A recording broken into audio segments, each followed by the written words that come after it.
world-class dancer. Okay, so this is part 5. This is the finale. Had I read ahead in the walkthrough and seen that I was right at the finale, I would have just continued and done the finale last episode. Just make it a little longer episode, but no, that's my life. So we're not going to do the finale in one episode. It's probably going to be a short episode. So let's find out where we are. Gallery. You are on a wide balcony overlooking the ballroom. A hallway lies to the north. Down on the dance floor, the dancers are pressed in a wide circle around Nicholas and LaFond. Cookie stands anxiously in the door of the veranda, near your father and Lucy. A chandelier is held above the dance floor by a rope and a pulley system, so that the servants can lower it to light and snuff its candles. Several feet of rope hang down from the pulley, the excess tied around the railing. Nicholas and LaFond circle each other intently, the one breathing hard, the other casual, sword tips almost touching.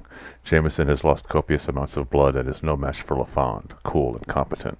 You hear metal scrape metal. A woman gasps. Oh no. What do we do? Definitely something with that rope. Untie rope. Untied. The chandelier swings slightly, dribs of hot wax spilling to the floor. Nicholas and LaFond circle each other intently, the one breathing hard, the other casual, sword tips almost touching. Jameson has lost copious amounts of blood and is no match for LaFond, cool and competent. I guess that's going to be a standard response. You hear a duelist leap forward and swords clash, parrying. Oh no. Swing on rope. Very dashing and daring, I should say. Aye! The cry comes uncalled to your lips as you swoop down from the balcony, petticoats flying on the end of the rope. Your timing is perfect. You slam into LaFond just as he steps into his lunge. His rapier stabs wildly, piercing Nicholas's shoulder, missing his heart. You and LaFond roll into a snowball of petticoats and brocade, dropping everything between you. Dun dun dun. Nicholas shouts from far away. Let me go. Let me deliver LaFond a better world. To a better world, sorry.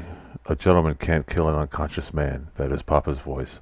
And you're in no shape to continue, Nicholas. Rodney, help my daughter. I'll take Nick. Cookie leans over you. We must get back to the ship, Miss. Dragoons surround the house. Nicholas, injured but still arguing, is already on the veranda, half forced, half supported by your father, shadowed by Lucy. Cookie helps you to your feet and rushes after them, expecting you to follow. LaFond lies nearby, apparently unconscious. Ballroom. The dancers stare amazed at LaFond's limp body, some disbelieving, some hopeful, still all stock still. The pirates have fled to the darkness of the lawn. LaFond, his wig awry, sprawls across the parquet floor. You can see breeches, a shirt, a flower, a powder horn, a large key, a silver tray, and smelling salts here. Okay. Let's take all. Everything taken. Okay. Give me a second here.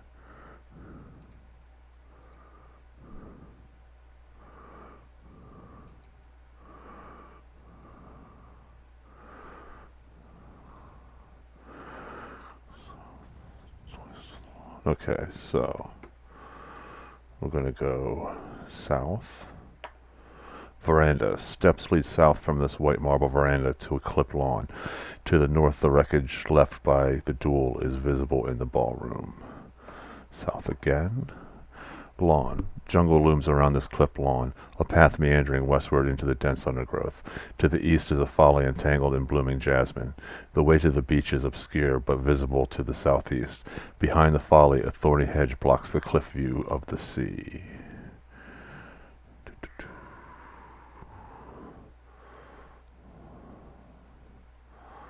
South.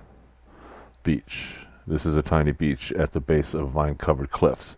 To the east, the Helena Louise floats serenely on the lagoon. Halfway out of the ship is a skiff crowded with men. Another skiff sits on the sand. Immediately north of you, a rocky staircase is hewn into the cliff. Cookie, Lucy, and your father are moving towards the skiff. Nicholas stands alone at one edge of the beach. He has a rapier.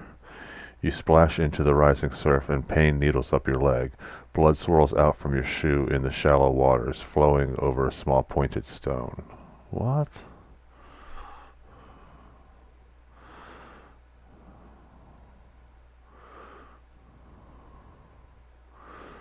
Let's take that stone.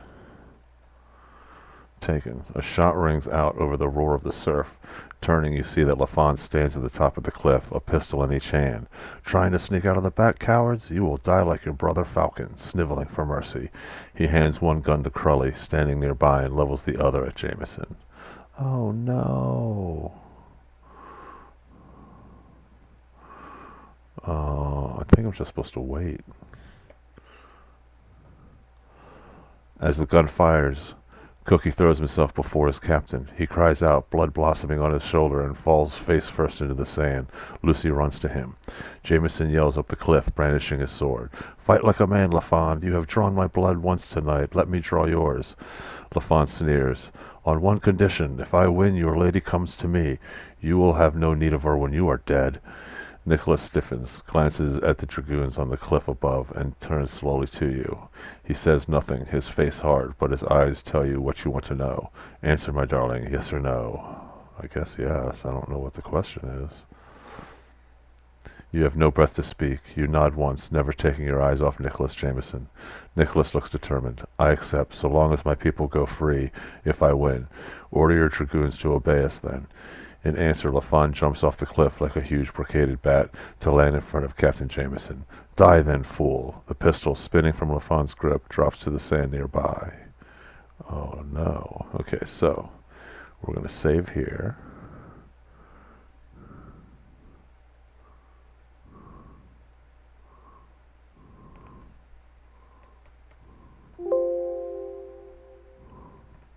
Okay. And here we are going to, I believe, if the walkthrough is correct, I'm going to show you some different alternate endings here. So, for instance, let's start with getting the pistol. Taken, Lafon immediately takes the advantage, forcing Nicholas in a retreat towards the foaming surf. But Nicholas fights hard, jaw set, ignoring his wounds. Lafon finally loses his smile. Behind the duelists, far away atop the cliff, you notice Crowley mad, reloading the pistol. Load pistol. You pour a lumpy steam of gunpowder mixture into the barrel of the pistol, tamping it as best you can. Suddenly the force of the duel turns, Nicholas advancing against Lafon's retreat. Their blades silently flash in the moonlight.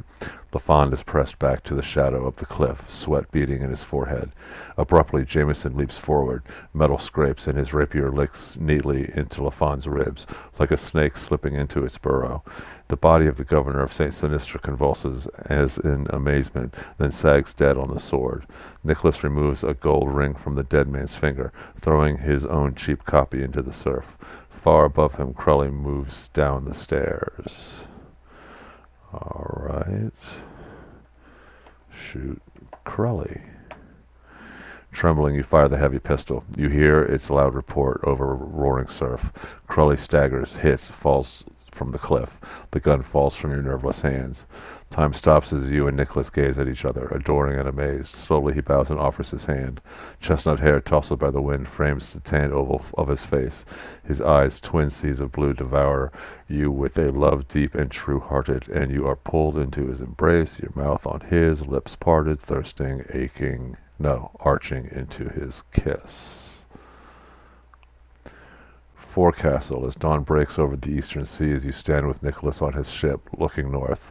I have nothing left in England, he says. There I am but a destitute gentleman, wanted for piracy. Here, this isle holds too many memories. Your father may have it. Mayhap my brother's wife yet lives. I must try to find her either way. He takes you into his arms. Come with me, my love, to America. They tell of endless fertile fields and strange beasts in that wild land. It won't be easy, but we will have each other. Together we can carve a kingdom blessed with fair children and freedom. You wrap your arms around his waist and lean into him and smile at the rising sun. 254 turns, score of 25 out of 25. You have finished the story of Plundered Hearts, earning the title Happily Ever After. Ta-ta-ta. Now, let's do another one. Restore. Alright.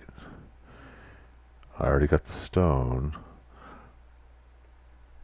Let's put the stone in garter. Where's my garter? Oh, I left my garter with the alligator. Oh. Okay, instead of that, go east.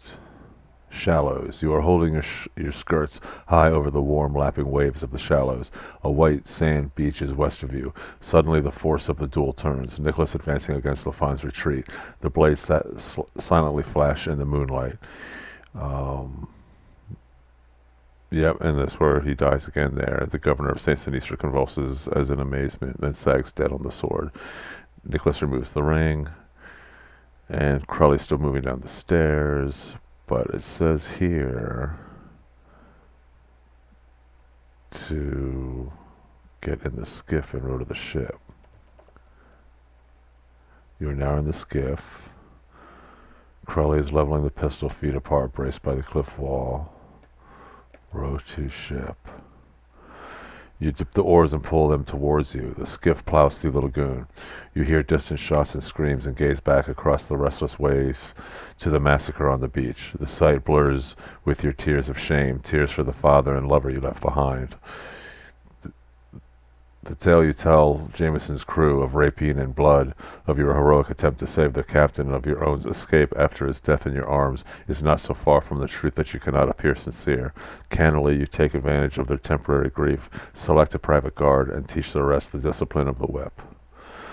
Huh. And that was earning you the title Pirate Queen. And let's see.